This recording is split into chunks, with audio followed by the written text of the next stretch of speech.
BJP media நேயர்கள் அனைவருக்கும் வணக்கம். நான் சேகர். முஸ்லீம் சகோதர சகோதரிகளே, இந்த கனிமொழி இந்த திராவிடர் கழகம் திராவிடர் கழகத்தில் உள்ளவங்க பேசுகிறது, திராவிட முன்னேற்ற கழகத்தில் உள்ளவங்க பேசுகிறது, இதெல்லாம் இந்துக்களுக்கு மட்டும்தான் நீங்கள் நினச்சிக்கிட்டு இருக்கீங்க. கனிமொழி அக்கா என்ன சொன்னாங்க? தூத்துக்குடி எம்பி கனிமொழி அக்கா, சந்தோஷமான ஆண்கள் யாருன்னு கேட்டால் அவங்க கல்யாணம் முடித்தவங்க. சந்தோஷமான பெண்கள் யாருன்னு கேட்டால் கல்யாணம் முடிக்காத பெண்கள் அப்படின்னு. இது இந்த கருத்து எவ்வளோ பெரிய கலாச்சார சீரழிவு நீங்களே சொல்லுங்கள் பார்க்கலாம். இதை கேட்டு சரி அப்போ கல்யாணம் முடித்தா நம்ம சந்தோஷமாக இருக்க முடியாதோ அப்படின்னு ஒரு எம்பியே சொல்லுதாங்கன்னா, அப்போது நம்ம கல்யாணம் முடியாமல் இருந்தால் நல்லதோ அப்படின்னு சொல்லி உங்கள் வீட்டு பெண்களும் அப்படி கொஞ்சம் திசை மாதிரி பாதை மாதிரி போகலாம்ல. அப்போ இந்த பொறுப்பும் உங்களுக்கும் இருக்குது. உங்கள் வீட்டு பெண்களை பாதுகாக்க வேண்டிய பொறுப்பு உங்களுக்கும் இருக்குது தானே.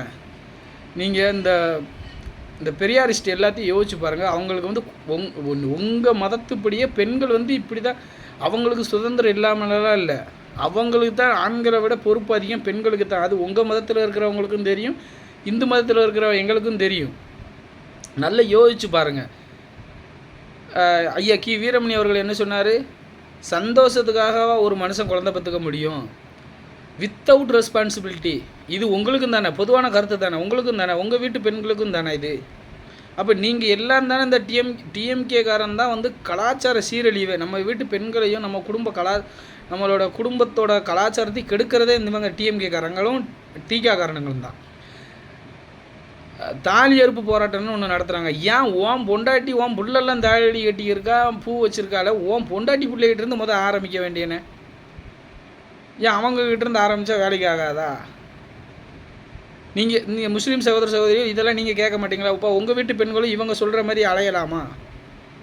தப்பு தானே. இதுக்கு நாங்கள் மட்டும்தான் எதிர்ப்பு தெரிவிக்கணுமா? நீங்கள் எதிர்ப்பு தெரிவிக்கக்கூடாதா? உங்களை வச்சு அவங்க யூஸ் பண்ணிக்கிட்டு இருக்காங்க. அது உங்களுக்கு தெரிய மாட்டேங்குது. உங்கள் முஸ்லீம் மதத்திலே உங்கள் மதத்துலன்னு இல்லை, எல்லா மதத்துலேயும் பீதின்னவன் 4 பேர் இருப்பான், கண்டிப்பாக இருப்பான் காசுக்காக. அந்த மாதிரி பீதின்ன 4 பேர் இந்த டிஎம்கேக்காரன் வச்சுக்கிட்டு அவன் பண்ணுறது. உங்கள் மதத்தில் நாங்கள் தலையிடுறதும் தப்பு, எங்கள் மதத்தில் நீங்கள் தலையிடுறதும் தப்பு. இது நீங்கள் நல்ல முஸ்லீமோ ஒரு ஒற்றுமையாக இருக்கணும்னு நினைக்கிற முஸ்லீம்கள் யாருமே இந்த தேவையில்லாத வேலைகளை பார்க்க மாட்டாங்க. இந்த மாதிரி இந்த 100க்கு 200க்கு சிங்கி அடிக்கிற மட்டும்தான் இந்த சோழியை பார்ப்பான். இந்த டிஎம்கேக்காரன் இருக்கிற வரைக்கும் தமிழகம் உருப்படாது, விளங்காது. இதை நீங்கள் நல்லா புரிஞ்சுக்கிறணும். தயவு செஞ்சு இந்த 2026 தேர்தலில் திமுகவை இந்த தமிழ்நாட்டை விட்டு தொடச்சி தூர எறிஞ்சால் மட்டும்தான் தமிழ்நாடு ஒரு வளர்ச்சி பாதைக்கு போகும். லஞ்சம் லாவணியம்லாம் ஒழியும். இல்லைன்னா தமிழகம் நம்ம இன்னும் பின்னோக்கி தான் போவோம், முன்னோக்கி போக மாட்டோம். இருக்கிறதுலே ஒஸ்ட்டு மாநிலமாக தமிழகம் தான் ஆகும். ஃபஸ்ட்டெல்லாம் இந்த ரேஞ்சுக்கு இதுக்கு முன்னால் தப்பு நடக்கவே இல்லை. இப்போ இந்த டிஎம்கே ஆட்சிக்கு வந்ததுலேருந்து பெண்களுக்கு எதிரான குற்றமாகட்டும், போதைப்பொருள் பழக்கமெல்லாம் கிராமந்தோறும் அவ்வளவு சாதாரணமாக பழக ஆரம்பிச்சிருச்சு.